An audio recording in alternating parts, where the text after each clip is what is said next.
청년부 헌신 예배 저를 세워주신 박창훈 담임 목사님과 또 우리 당의원 여러분들, 그리고 서성준 목사님과 우리 청년들에게 우선 이 시간 자리를 비워 감사를 드립니다. 아마 많은 분들이 이렇게 생각할 수도 있을 것입니다. 청년부 헌신 예배인데 왜 청년부 관련된 그런 어떤 탁월한 사람이 오는 게 아니라 왜 양이모 목사를 세웠을까라는 의문이 들으실 겁니다. 네, 저도 의문이 들었습니다. 그래서 제 나름대로 변명을 좀 생각해 봤습니다. 그래서 저는 청년부 때 500명이 출석하는 교회에서 청년부 500명 거기에 회장으로 역임을 했습니다. 네, 그리고 제가 청년부 담당 교육자일 때 7명밖에 나오지 않던 청년부를 1년 만에 70명으로 부흥시켰습니다. 네, 어때? 이 정도면 좀 자격이 될까요? 네, 감사합니다. 네, 오늘 청년부 헌신 예배인데요. 헌신, 사전적 의미로 보면은 헌, 드리다, 바치다라는 뜻이죠. 그리고 신, 몸을 뜻합니다. 바꿔 말해 헌신이라 하면은 내 삶을, 내 몸과 마음을 주님께 드리겠다라는 이제 결단의 시간인 것이죠. 내 삶이 주님의 것입니다. 내 삶은 주님이 주인이십니다. 라는 고백과 결단. 즉, 이 고백과 결단을, 이 시간을 빌어 여러분들 정말 준비가 되셨습니까? 준비가 되셨습니까? 네, 못 물읍니다, 이제. 네, 이 헌신한 말은 참 가벼운 말이 아니죠. 그런데도 불구하고 우리는 이 헌신한 말을 참 많이 사용한 것 같습니다. 가정을 위해서 헌신한다, 직장을 위해서 헌신한다, 혹은 교회를 위해서 헌신한다, 나라를 위해서 헌신한다. 그만큼 우리는 삶 전체에서, 우리가 가지고 있는 영역 전체에서 이 헌신을 해야 될 영역들이 참으로 많습니다. 그렇다면 진짜로 이 헌신한다는 것은 무엇을 의미한다는 것일까요? 여러 영역에서 다 잘하는 것이 과연 헌신일까요? 본문을 보면은 여러분 등장인물이 나오죠. 어떤 등장인물이 첫 번째로 나오고 있죠? 1절을 보시면은 첫 번째로는 우리가 잘 아는 여호수아가 등장합니다. 그리고 또 누가 나오죠? 네, 2명의 정탐꾼이 등장합니다. 그리고 또 누가 나오죠? 네, 라합이 나옵니다. 네, 여러분 이 세 등장인물을 잘 기억해 주시기 바랍니다. 여러분 여호수아, 그는 누구일까요? 그는 모세의 뒤를 잇는 지도자였습니다.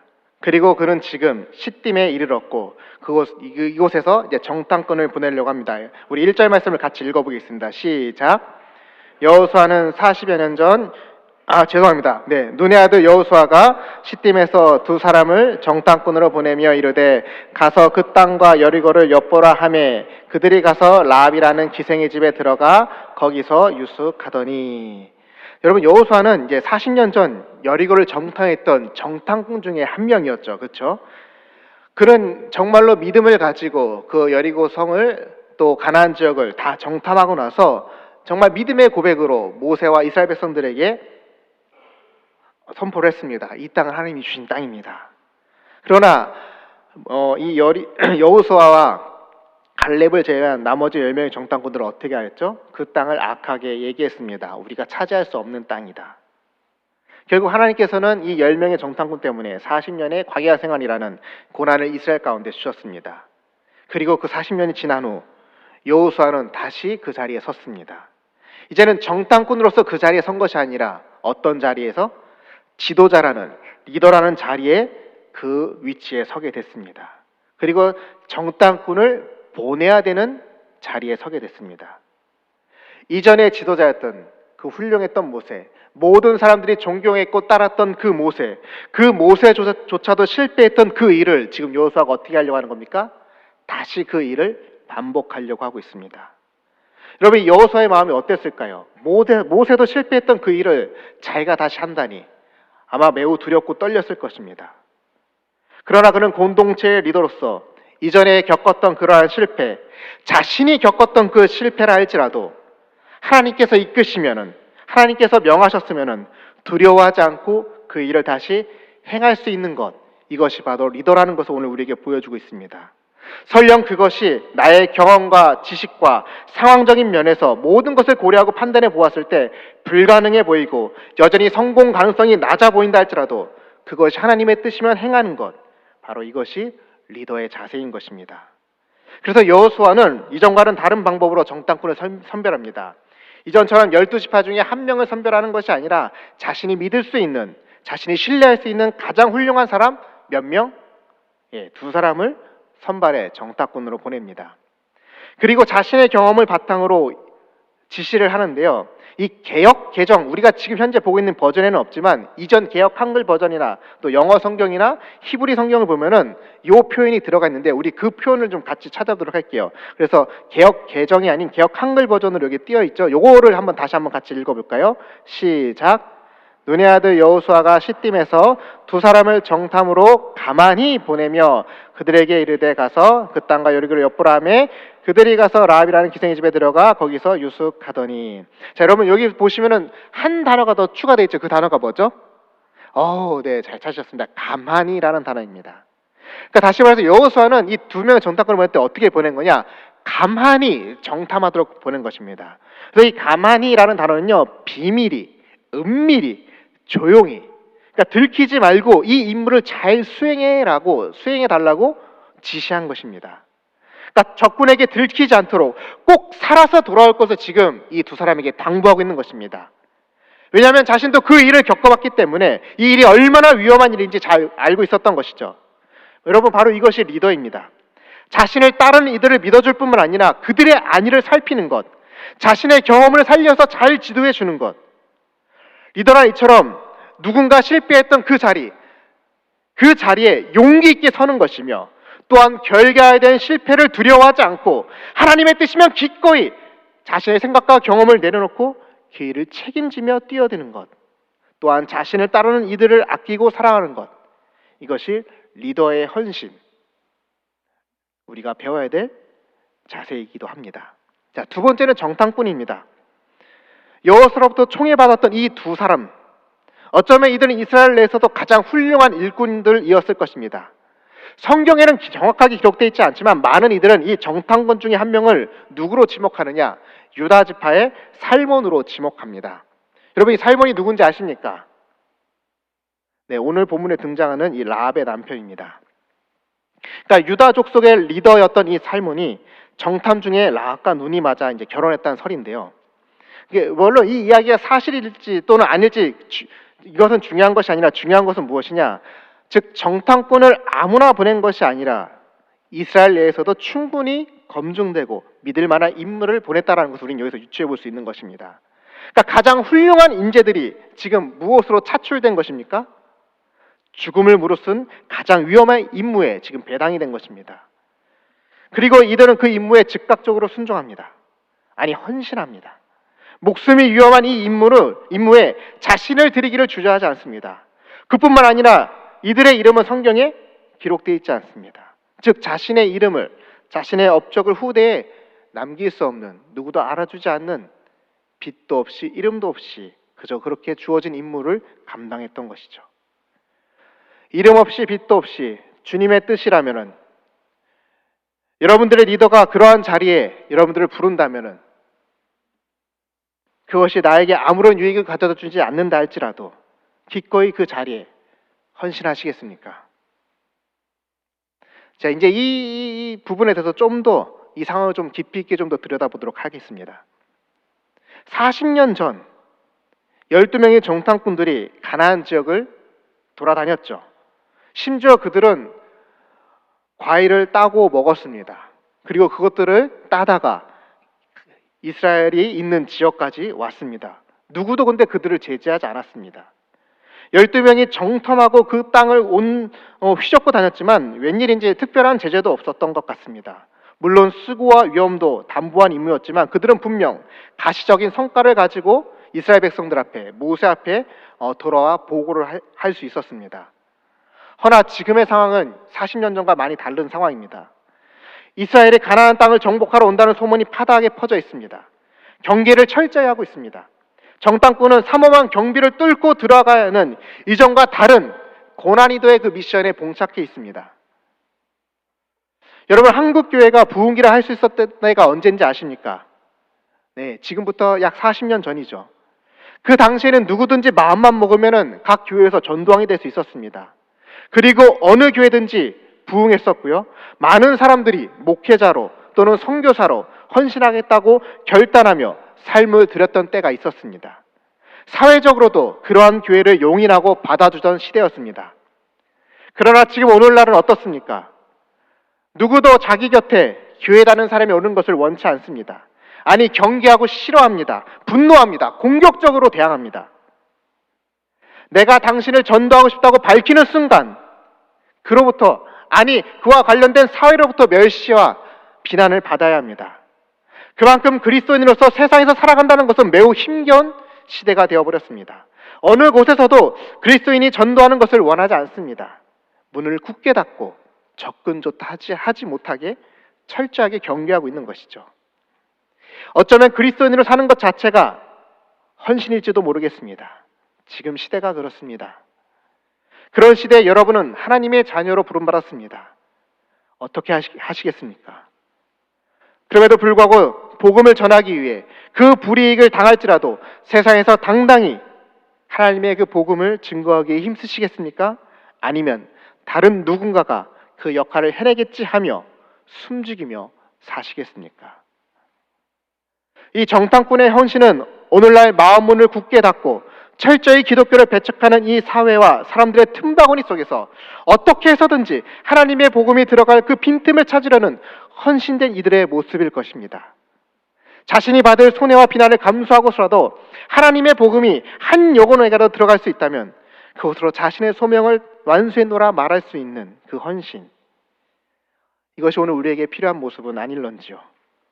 세 번째는 라합입니다. 1절에 나타나있듯이 라합의 직업은 무엇입니까? 기생입니다. 정탐꾼들은 여리고를 정탐하기 위해서 가장 먼저 기생집으로 들어갔습니다. 또 우리가 읽어서 아시다시피 이는 성벽 위에 있기도 했으니 아마 성안을 보기에 가장 최적의 장소였을 것입니다. 또 기생의 집이니 누가 방문해서 이상할 것이 없는 아주 숨기 좋은 장소였을 것입니다. 그런데 이들의 예상과 달리 어떻게 되죠? 2절 말씀을 볼까요? 함께 읽겠습니다. 시작. 어떤 사람이 여리고 왕에게 말하여 이르되 보소서 이 밤에 이스라엘 자손 중 몇 사람이 이 땅을 점탐하여 이르러 들어왔나이다. 여리고 성안에 아직 발도 들여놓기 전에 기생집에 들어갔을 뿐인데 어떻게 됐다고요? 벌써 발각이 되어버렸습니다. 왕에게 보고까지 됩니다. 이뿐만이 아닙니다. 4절과 6절을 보시면은 기생 라합도 자기에게 온 이 이방인들이 누구라는 것을 단번에 눈치채고 있었죠. 자기의 나라를 염탐하러 온 자들임을 단번에 눈치채고 있었습니다. 그런데 라합은 어떻게 하죠? 이 정탐꾼들을 숨겨줍니다. 자신의 목숨을 걸고 왕의 명령 앞에서 거짓말까지 합니다. 심지어 이들이 도망갈 수 있도록 방법까지 알려줍니다. 여러분, 이 라합의 이 헌신이 진짜 헌신이 아닐까요? 이뿐만이 아닙니다. 심지어 라합은 하나님이 누구신지 직접적으로 경험한 적도 없습니다. 그저 여러 사람이 오가며 흘렸던 그 이야기들을 듣고 하나님께서 여리고성을, 자신이 살고 있는 이 곳을 쳐서 무너뜨리실 것을 굳게 믿고 있었습니다. 그저 소문만 듣고 말이죠. 또한 라합은 11절에서 이런 고백을 합니다. 우리가 듣자고 마음이 놓았고 너희로 말미암아 사람이 정신을 잃었나니 너희 하나님 여호와는 뭐라고요? 위로는 하늘에서도 아래로는 땅에서도 하나님이십니다. 그러니까 상천하지에 하나님 같은 분이 없다라는 고백을 합니다. 놀라운 신앙 고백이죠. 근데 여러분, 이 신앙 고백 원래 누가 먼저 했느냐? 모세가 원래 먼저 했습니다. 자, 모세가 했던 고백을 한번 볼까요? 신명기 4장 39절 말씀입니다. 제가 읽어드릴게요. 그런즉 너는 오늘 위로 하늘에나 아래로 땅에 오직 여호와는 하나님이시여 다른 신이 없는 줄 알아 명심하고. 어떻습니까? 모세는 40년간의 그 세월을 통해서 상천하지 하나님을 고백했다면 라합은 어떻게 고백했다고요? 그저 소문만 듣고 모세와 똑같은 지금 고백을 하고 있는 것입니다. 여러분들에게는 이러한 라합과 같은 믿음의 고백이 있으십니까? 눈에 보이는 것이 있어야만이, 내 삶에 놀라운 변화가 있어야만이 하나님의 살아계심을 믿는 신앙입니까? 아니면 아직 체험하진 못했지만 내 삶에 어떠한 변화도 없지만 그럼에도 불구하고 이 말씀에 증거되어 있는 하나님을 내 생명과 같이 여기는 믿음으로 이 자리에 있으십니까? 세상의 기준과 가치로 보았을 때 아무것도 아닌 이 라합과 같은 인생이 내 인생과 같을지라도, 그러나 세상의 힘과 그러한 물질 앞에서 비굴하지 않고 하나님 나라를 위해 담대하게 살아야겠다는 결단으로 여러분 혹시 살아가고 계십니까? 자, 여기까지 들었을 때 여러분들 지금 어떤 마음이 생겨나십니까? 그래, 나는 리더이니까, 그렇지, 나는 그리스도인이니까, 이름 없이 빛도 없이, 비록 내가 아무런 체험을 하지 못할지라도 나는 비굴하지 않게 오직 믿음만 가지고 살리라, 그런 마음이 드십니까? 리더로서 실패하지 않고, 실패를 두려워하지 않고 자신을 따르는 이들을 격려하는 것은 믿음이 없어도 누구든지 할 수 있는 모습입니다.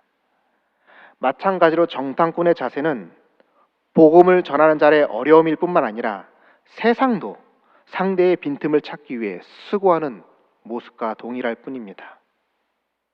그리고 라합이 소문을 듣고 하나님과 함께하는 이스라엘이 이길 것이다 라는 것은 그 당대 어떤 특별한 믿음도 아니라는 것을 여러분 아셔야 됩니다. 애굽을 이기고 당시 가나안 땅에서 가장 강력한 두 왕 시온과 옥을 이겼다는 것은 단순한 우연이 아닌 군사적으로 이 이스라엘이 매우 강력한 힘을 가지고 있다는 것을 의미하는 것입니다. 그렇다면 라합이 자신의 나라를 버리고 여호와 하나님과 이스라엘 택했던 것을 어떻게 우리는 바라보아야 될까요? 더 강한 신이 그들에게 나타났으니, 더 강한 신이 그들과 함께하니 그저 강한 편에 섰던 라합의 모습으로 바라보아야 할까요? 이스라엘이 시딤에 도착했을 때 여리고 왕을 비롯한 대부분의 사람들은 이 이스라엘의 공격으로부터 지켜내기 위해 나라와 국방을 위해 매우 분주하게 헌신하고 있는 모습을 보여주고 있습니다. 반면 라합은 도리어 적군을 도와서 헌신하고 있는 모습을 보여주고 있죠. 왜 라합은 자신의 나라를 버리는 선택을 하였을까요? 왜 그는 교회주의 같은 모습을 보여주고 있는 것일까요? 이제부터 진짜 말씀을 좀 들어가 보려고 하는데요. 여러분, 오늘 말씀의 제목이 혹시 무엇인지 기억하십니까? 라합이 소망하는 하나님 나라. 저는 이 시간 어떤 개개인의 헌신을 끌어올리고 다윗처럼, 요셉처럼, 다니엘처럼 어떤 특별한 사명과 소명을 받아 헌신하라고 권면하기 위해 이 말씀을 드리는 것이 아닙니다. 오히려 그 반대입니다. 앞에서 언급했던 것들은 믿음이 있어도 혹 믿음이 없어도 충분히 행할 수 있는 그러한 헌신의 모습입니다. 그럼 오늘 말씀을 어떻게 보아야 될까요? 자, 이제 라합의 직업을 다시 보겠습니다. 라합의 직업은 기생이었습니다. 그런데 이 기생이라는 단어를 히브리어로는 정확하게 어떻게 표현하고 있느냐? 창녀, 몸을 파는 여자라고 정확하게 기록되어 있습니다. 그러니까 우리가 흔히 아는 어떤 주막집 이모 정도가 아니라는 뜻입니다. 또한 이 라합은 사회에서 인정받는 그 당시의 바알의 여사제도 아니었습니다. 쉽게 말해 가장 밑바닥의 여인, 자기의 몸을 팔아 생계를 유지했던 여인임을 여과없이 성경은 그대로 보여주고 있습니다. 그렇다면 정말 생계 때문에 몸을 팔았던 여인이라는 근거가 있을까요? 네, 있습니다. 오늘 본문 12절 13절 말씀을 같이 읽어볼까요? 시작. 내 아버지의 집을 선대하도록 여호와로 내게 맹세하고 내게 증표를 내라. 그리고 나의 부모와 나의 남녀 형제와 그들에게 속한 모든 사람을 살려주어 우리 목숨을 죽음에서 건져내라. 이 당시에 몸을 파는 여인으로 산다는 것은 가족으로부터 또 사회로부터 멸시를 받아 버림받아 스스로 자기의 삶을 책임져 나가는 가장 밑바닥의 인생을 의미합니다. 이는 오늘날도 마찬가지이죠. 스스로 간혹 몸을 파는 여인들도 있을 수는 있겠지만, 그러나 대부분은 어릴 적 불우한 환경 때문에 어떤 성적인 학대와 폭력의 트라우마 때문에 이 길로 들어서는 경우가 참 많다고 합니다. 그래서 자신의 몸을 아끼는 법을 몰라 스스로 비천한 처지에 밀어넣어 힘겨운 삶을 살아가는 그러한 여인들, 이것은 사회의 구조적인 악과 힘겹고 어려운 일을 돌보지 않는 사람들의 그러한 강박감 때문에 벌어지는 현상입니다. 그런데 지금 라합은 어떤 상황이라고요? 자신의 몸을 버리면서까지 지금 가족을 책임지고 있는 소녀 가장의 모습을 보여주고 있습니다. 어리고 젊은 나이임에도 불구하고 온 가족을 먹여 살려야 하는 막중한 책임감으로 가족을 돌보고 있던 것입니다. 그런데 누구도 이 라합의 가족의 아픔과 불행에 공감해 주고 있지 않는 사회의 모습, 도와주지 않고 있는 그러한 사회, 그러한 삶에 라합은 희망이 있었을까요? 도저히 인생에 돌파구가 없을 것 같은 그러한 지옥 같은 삶을 라합은 가족들 때문이라도 아마 이를 악물며 버티며 살고 있었던 것입니다. 그런데 무슨 소식이 들려왔습니까? 이스라엘의 하나님, 여호와 하나님에 대한 소문이 들려옵니다. 애굽을 무찌르시고 아모리의 두 왕 시온과 옥을 무찌르신 여호와 하나님, 라합에게 있어서는 이는 단순히 군사적으로 강력한 나라, 전쟁을 잘하는 신, 이스라엘의 그 하나님, 그러한 의미로서 다가온 것이 아니었습니다. 우리가 여기서 생각해 보아야 될 것은 이스라엘이 왜 가나안 땅을 정복할 수밖에 없는지를 알아야 합니다. 하나님께서 아브라함에게 이러한 약속을 주셨습니다. 창세기 15장 16절 말씀인데요. 같이 읽어볼까요? 시작. 4대 만에 이 땅으로 돌아오리니 이는 아모리 족속의 죄악이 아직 가득 차지 아니함이니라 하시더니, 그러니까 이 땅에 이 아브라함의 자손들이 돌아올 건데 그때가 언제라고 정확하게 얘기하고 있죠? 아모리 족속의 죄악이 가득할 때입니다. 모세오경, 특별히 창세기에서도 이 죄악과 심판에 대한 이야기가 참 많이 나오는데요. 그런데 이 죄악과 심판의 패턴은 항상 동일했습니다. 그 근거도 동일했고요. 그것은 무엇이냐? 바로 사회의 불의입니다. 노아의 홍수도 그렇고요, 소돔과 고모라도 그렇고요, 그리고 이 가나안 땅 정복도 마찬가지입니다. 뿐만 아니라 성경 전체를 보셔도 하나님께서 이 세상의 이방 나라를 심판하시는 이유들도 동일합니다. 그것은 세상 민족이 하나님을 믿지 않아서 불신앙해서 심판했던 것이 아닙니다.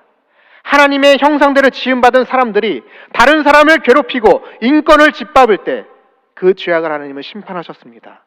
약자를 괴롭히고 그들의 신원을 무시하고 그들의 고통을 도리어 즐기고 약자의 것을 힘으로 빼앗아 짓밟는 것, 하나님께서 가장 싫어하는 것은 이처럼 다른 이들을 괴롭게 하여 이득을 취하는 것입니다. 그래서 하나님께서는 모세오경을 통해서 가장 많이 당부하시고 말씀하신 것이 무엇인지 아십니까? 나는 너를 애굽 땅에서 인도하여낸 내 하나님 여호와니라. 그러니까 어떻게 하라고 말씀하셨죠? 고아와 과부와 나그네를 선대해라. 왜냐하면 너도 애굽 땅에서 종이었다, 나그네였다. 하나님의 백성이라는 정체성은 바로 이 말씀에서부터 시작인 것입니다. 애굽에서 건져내신 그 은혜의 자리를 기억하고 이웃을 사랑해야 한다. 그렇게 아모리 족속의 그 죄악이라 함은 다른 여타 많은 죄들도 있지만 가장 중요한 것은 약자들의 고통, 눈물과 호소, 괴로움과 절규에 있던 것입니다. 라합은 바로 이 상황에서 이스라엘의 하나님을 보았던 것입니다. 애굽에서 건져낸 그 백성들이 누구입니까? 노예들입니다. 히브리 사람들입니다. 히브리라는 말은 오늘날로 따지면 난민들입니다. 허다한 잡족들이었습니다. 이들의 신분은 그야말로 밑바닥 인생들이었습니다. 성적으로 놀이개가 되어 살았던 이들도 많았을 것입니다. 힘 있는 자들의 광대가 되었던 자들도 많았을 것입니다. 거지들, 불황자들, 고아와 과부 등 세상에서 찌꺼기 같고 쓸모없는 인생들이라 여겼던 그들을 하나님은 구원하시고 은혜를 주셨습니다. 애국과 같은 제국의 나라, 혹은 아모리 족속처럼 인간을 계급하여 착취하는 강포한 나라, 하나님께서는 이러한 나라를 만드시는 분이 아니라 세상에서 가장 낮고 천한 이들을 품으시고 그들을 돌보시는 하나님이라는 것을 바로 이스라엘을 통해서 들려주셨던 것입니다. 우리가 대린절 성탄의 메시지를 듣는 것도 이와 일맥상통합니다. 흑암에 앉아있는 이들에게 빛으로 오셨던 주님, 라합에게 있어서 이 이스라엘의 하나님은, 여호와 하나님의 소식은 바로 복음이었던 것입니다. 전쟁을 잘하는 그 신에게로 신앙을 갈아탄 것이 아니라 낮고 낮은 이들을 사랑하시고 돌보시는 하나님만이 유일한 소망이라는 것을 알았기 때문에 자신의 삶을 내던질 수 있었던 것입니다. 라합에게 있어서 이는 헌신이라기보다는 오히려 목숨을 건 믿음이었던 것이죠. 그래서 오늘 본문을 다시 바라보면 좋겠습니다. 하나님에 대한 소식, 구원의 복된 소식은 이미 널리 편만하게 퍼져 있습니다. 그러나 기득권을 가진 자들에게는 이것은 그저 불편한 소식이었을 뿐입니다. 하지만 흑암에 사는 자들, 사망과 고통의 자리에 있는 자들에게는 이것은 참 기쁨의 소식이었습니다. 마찬가지로 오늘날 이 시대에도 예수님에 대한 이야기는 이미 편만하게 퍼져 있습니다. 하나님께서는 하나님의 그 나라라는 것은 가난하고 미천한 자들에게는 천국이라는 것이 이미 널리 알려져 있습니다. 그러나 중요한 것은 무엇일까요? 그러한 나라가 정말로 존재하는가? 그러한 공동체가 정말로 존재하는가에 있습니다. 진실로 하나님의 사랑으로 서로를 존중하고 이해하고 높고 낮음이 아닌 샬롬의 공동체, 그 공동체가 정말로 존재하는가? 그러한 교회 공동체가 있는가? 이것이 더 중요하다는 이야기입니다. 오늘날 왜 많은 사람들이 교회를 외면할까요?